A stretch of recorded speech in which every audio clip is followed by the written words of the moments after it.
Mrs. Wattenberger from Veterans Elementary School. Hi, I'm Miss Katie from Veterans Elementary School. Chapter 9, The Break. Once again in Gunner's lingo, Mom caved. Look at what the Easter Bunny brought, Gunner said as he ran into the room. Easter? I asked the reptiles. Another human celebration with gifts, Speedy said. Like Christmas, only the rabbit brings gifts at Easter, instead of a fat guy in a red suit. Gunner showed me the contents of his blue and purple basket. Green, plastic grass, candy in the shape of eggs, bunnies, and chicks. 2 hen eggs with brightly colored shells that later, when cracked open, reveal a rubbery, egg-shaped white, the contents of a yellow ball of yolk, a new console, and 2 new video game cartridges. She got me a new Vulture Feast and Vulture Feast 2 Revenge of the Scavenger, he gushed. Isn't that awesome? Gunner hooked up the console, popped in Vulture Feast, and began playing. I was on the bed beside him when hours later he finally destroyed his archenemy, Skullpack. He jumped down from the bed, pumped his fist and hissed, "Yes!" Then he called the guys one by one on his cell phone and gave each the blow-by-blow account of his conquest. Then he remembered me. Did you see that, Crush? Did you see me utterly destroy Skullpack forever? I flicked my tongue in assist. This didn't seem to register with him, though. His eyes were darting around, as if he was looking for others to tell. He told Speedy, I killed Skullpack, and Rex, Skullpack is no more, dude. And Dracula the Tarantula, you are looking at the murder of the evilest creature that ever lived. Then he ran out of the room and announced his good news to the household. First, he spoke to me in months, Rex said. So, then what he did must have been pretty important, huh? I said. Killing this evil vulture? I mean, maybe there was a purpose for the game after all. Maybe the kid did have drive and ambition. Maybe he had goals. Maybe he had just reached one of them. You're really growing fond of this boy, aren't you? Speedy said with satisfaction. I hissed at him. I mean, look at you, Speedy went on. You are out of your cage, free. The boy is gone. He left the door open, and you aren't even thinking of escaping. Instead, you're wondering whether or not to congratulate the boy on his victory. He was right. What was I thinking? I slowed toward the edge of the bed and peeked over. It was a long way down to the floor. He's returning, Madame Snake, Rex said. Don't jump, don't jump. Gunner lumbered back into the room, with his enthusiasm doused. She never cares, he said to himself. Wish Dad was home. He'd care, as long as there wasn't a game on. It was again, warming my blood, sympathy. You may have a problem on your hands, Crusher, Speedy said. How are you going to escape if you have feelings for the boy? I don't have hands, I said. I don't have feelings for the boy. It's just, I don't know, pity. The tortoise snickered. Gunner popped Vulture Feast out of the console and unwrapped Vulture Feast 2 and popped the cartridge in. He pressed the button and the familiar symphony of boops, beeps, and booms commenced. Back to level 1, he said. And Skullpack has risen from the grave. It said so on the box. Over the next couple days, VF2, as he called the new game, nearly all of the interest that he had in his precious snake. He didn't take me out and set me on the bed with him sometimes, though when he did, he paid me little notice. Often I was sure he had forgotten I was there. This was what I had hoped for, planned for, yet somehow it galled me. How could he throw me over so easily? He had captured me, wooed me, called me his friend, and all of a sudden, he forsook me. And for a video game, a piece of plastic full of violence and noise. I tried not to think about it. I didn't want to hear any more of Speedy's ribbing. But he knew. I sometimes heard him snickering in his shell. And I'm sure that's why. He knew my feelings were hurt. Then one afternoon, one of Skullpack's goons ran Gunner's screen altered ego through with a huge blade and took his last life, just as Gunner was about to reach level 3. Gunner was so furious that he almost threw his controller into the TV. And at the last second, he thought better of it and threw it down on the bed instead. I flinched because I was laying very close where it came down. Then he stomped out of the room without closing the door behind him. I heard footsteps in the hall and the door slam. It took a moment to realize, but my window of opportunity had opened. The time had come to make a break for it. Yes, Madame Snake, Red said. Go, and good luck. Across the room, Breakfast scratched his tiny claw at the grass in my cage. My stomach lurched. I had never resolved what I was to do about him, and now it was too late. I told myself He'd be fine. Tried to believe it then. Despite how much I hated to, I jumped down from the bed. I landed on the rug with a painful thud. Every rib in my body hurt, and I have a lot of them. I sucked up the pain and slithered to the door. I entered the hallway. The doors were all shut. A light glowed under one.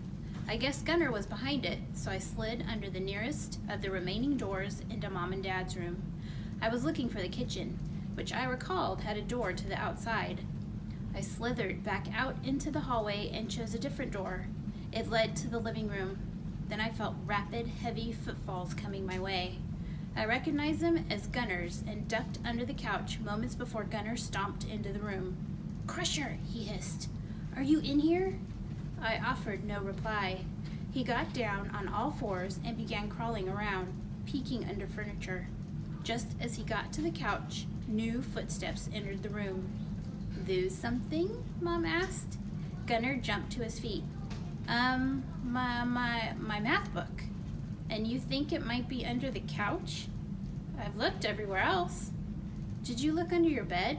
There's no telling what's in that black hole. I looked, Gunnar said. It wasn't there. Did you even have it in here? I can't say I remember seeing you with it in here in the last, decade. To tell you the truth, I can't remember ever seeing you with it in here. But I was doing my homework on the floor in here last night. You were?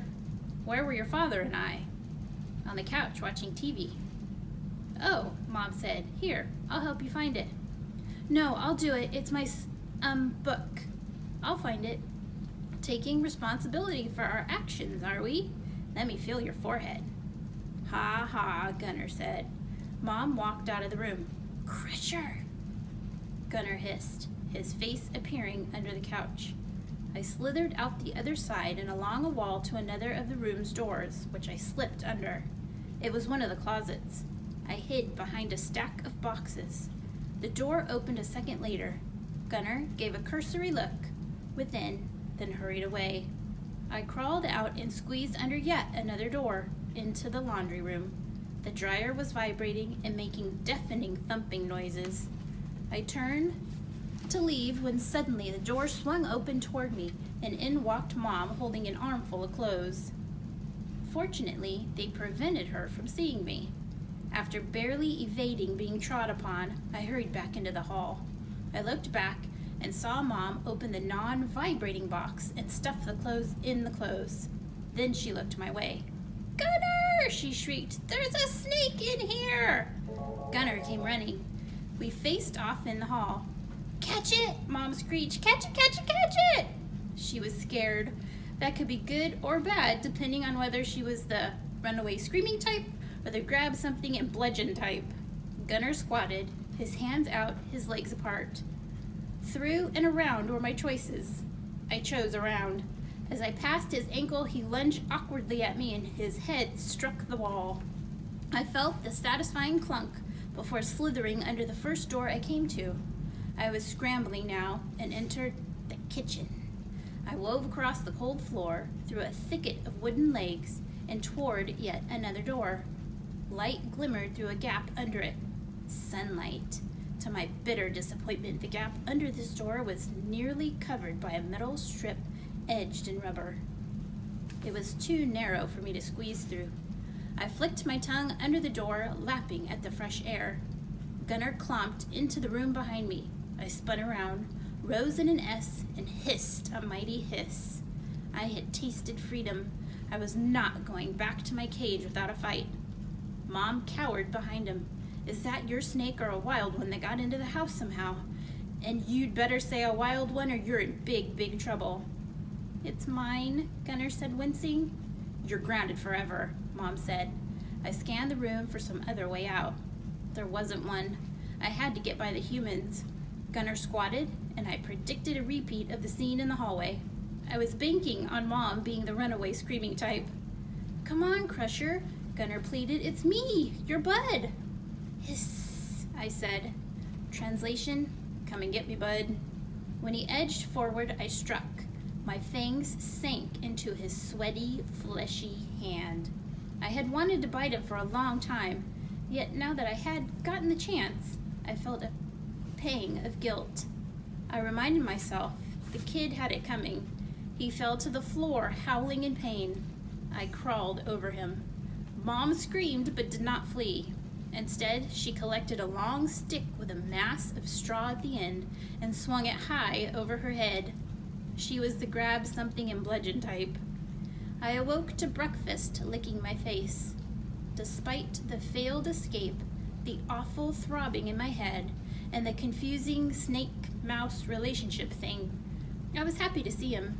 "You are not to take that snake out of its cage again," Mom was yelling at Gunner nearby. "Do you hear me, young man? Ever. Do, and that does it for snakes and all the other animals too. Out they go, all of them. Understand?" I thought. "Yeah," Gunner mumbled. Mom stormed out of the room. Gunner approached the terrarium. His shoulders were slumped, his eyes puffy, his hand bandaged. Despite my being the source of his misery, I couldn't help pitying him. "I thought we were friends," he said. "You know, I can't take you out anymore now. You'll have to stay in there forever, until you die." Ouch. Had I blown my one chance? Had I doomed myself to a life behind glass? "Yes, indeedy," said Speedy.